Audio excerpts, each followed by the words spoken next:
Oh, hello there. Thanks for being with us here on First Take. Stephen A. Smith is gridlocked in that tri-state area traffic. What? Yes. I'll be here shortly. I heard the Pope's in town. Yes. Listen, meanwhile, we're in good hands, though, because Skip Bayless is here and Super Bowl champ Darren Woodson. So it's all good, right? I'm Molly Karam. Get your butt in here, Stephen A. Smith. Darren, it's so good to see you. How are you? I'm great. I'm great. You got Philadelphia and Dallas Cowboys Yes. this week. It's going to be a good game. And by the way, before we proceed, I want to congratulate you because you are going to be inducted into the Dallas Cowboys Ring of Honor on November 1 when Seattle visits Jerry World. Congratulations. I appreciate it. Yes, congratulations. Thank you. From the real deserved. Cowboys fan here at this desk. Yeah, right. Coming up, find out how Rex Ryan plans to stop Rob Gronkowski. It's a tall task. We'll tell you what Rex said about Gronk later on. And speaking of the game you just mentioned, we have more coaches talking about opposing players they're facing this week. Chip Kelly gives his thoughts on division rival Tony Romo. We'll discuss that in just a bit. But first, we kick things off with tonight's AFC West clash. Broncos Chiefs, both are 1-0, facing off in the hostile Arrowhead Stadium. Peyton usually shows out on Thursday Night Football and normally has the Chiefs number, winning the last 8 straight against KC. Broncos Chiefs, Darren, who gets the W?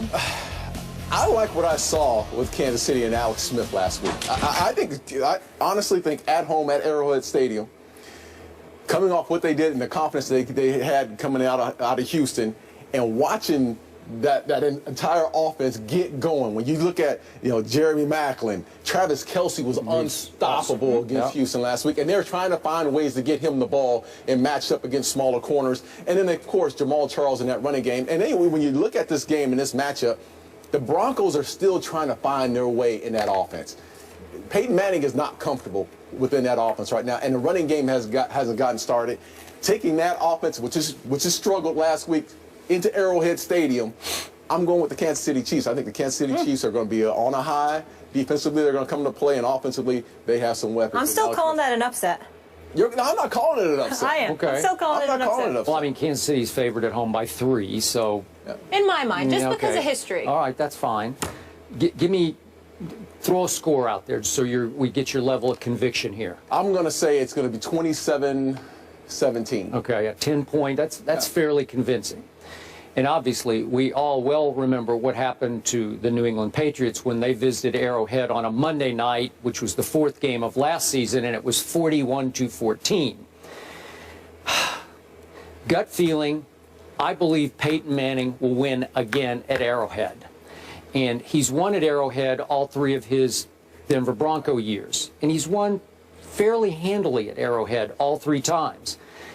In his career, he's 6-1 at Arrowhead, with 20 touchdown passes to only 5 interceptions. So clearly, the stadium fits his eyes, so to speak, where he's very comfortable throwing the football in that environment, as noisy as it might get, and it obviously rivals Seattle for the noisiest outdoor stadium in the league. But I still believe in Peyton as a top-flight quarterback, and I get what you're saying about clashing with Kubiak and the new offense, and he didn't look completely comfortable, although it was ironic to me that they did throw it 40 times and they ran it only 25 times against a Baltimore team that a lot of people think is a Super Bowl caliber team with or without Terrell Suggs. Like, it's a very good football team. It's a very physical football team, and as Peyton had to remind the media, hey, we actually won that game last Sunday, and they did. 19-13. They won. Even though Flacco threw a heck of a pass at the end of the game that could have won it. But still, I think Denver's defense is still a little bit better than Kansas City's defense. Just a little bit. And look, I get what you say. Travis Kelce was a fantasy phenom last week, and I'm sure people are going to jump all over him this time around. That game was 27-6 at Houston, and it wound up 27-20 when Ryan Mallett was inserted into the lineup and gave him a little spark and pop, and he's obviously going to start again for the Texans. I'm going to say what I said yesterday. Kansas City is in Missouri, which is called the Show Me State, and I need to be shown a little bit more by this team because year after year we get on this bandwagon and then we all fall off the bandwagon. And last year, as I pointed out yesterday, they had a 5-game winning streak, and that was after the New England game.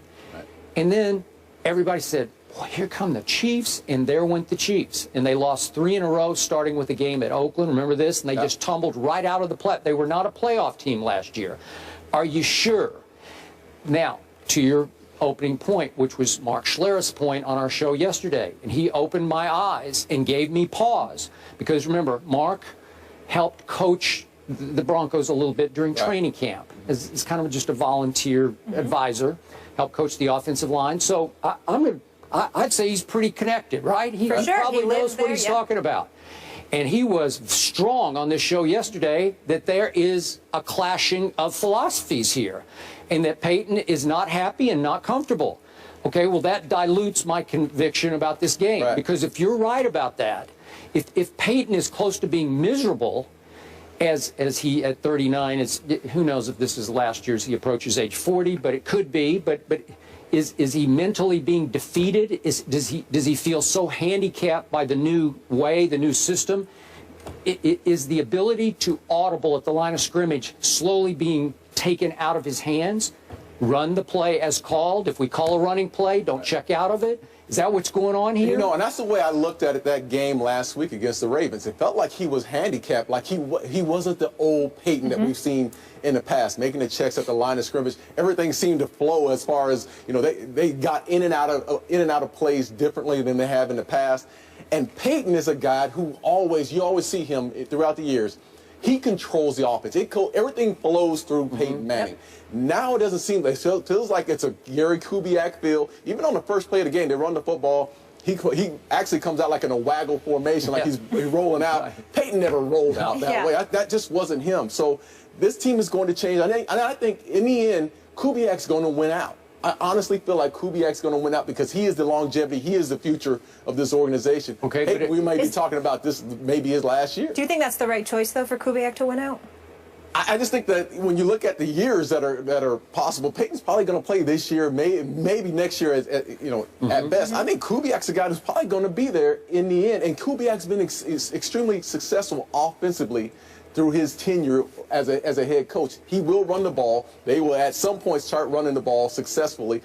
I just don't think Peyton's bought into that just yet. Okay, but just me, from a distance, I'm not plugged into that situation. I'm going to bet on Peyton Manning's resume before I'm going to bet on Gary Kubiak's resume, even as a head coach / coordinator.